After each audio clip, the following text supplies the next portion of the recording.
When residents return to Town Hall for the special town meeting on October 25th, the very top of the building will look different from when they last met there, since the cupola and clock have recently received a facelift. The project cost about $100,000 and was the least expensive bid the town received. The renovation includes removing the gold leaf and paint on the clock and cupola, repainting each clock face and the cupola, and the reapplication of the gold leaf to the clock hands, numerals, and minute markers. Here's a look at the project.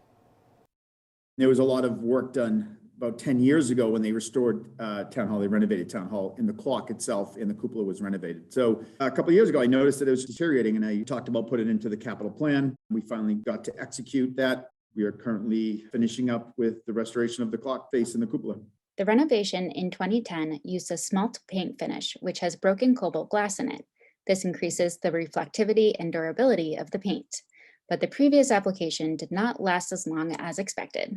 The subsurface wasn't prepared correctly, from what I understand from the design architect who oversaw the renovation, and then who we brought back to look at the clock face before we put out the bid specs.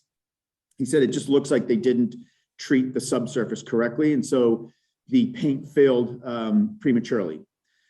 And that was about 10 years. The paint that we're putting on now is a latex epoxy paint. We can't do the smalted paint finish because that has to be done on horizontal boards. We would have had to pull the entire clock tower apart to bring all these mahogany boards down and put them horizontal to paint because of how heavy the smalted paint is. So we went with a different paint. The current application of paint should last 10 to 12 years, depending on how severe weather conditions are. The gold leaf details, however, should last even longer. The clock numerals and the minute markers in the hands, all gold leaf, we should not have to restore those for another 20 years. The building maintenance department is already planning ahead to the next renovation to find a way to increase the lifespan of the paint. I'm going to be doing a little bit of research on means and methods and materials that may withstand and last longer to the elements, or looking at potentially covering the face of the clock, as is the library clock faces are covered with a Lexan, so they're not exposed to the rain and the snow. The next time we renovate the clock face, we potentially use something that we can get another 20 years out of instead of only going for 10 years. For the Needham Channel News, I'm Ashley Morin.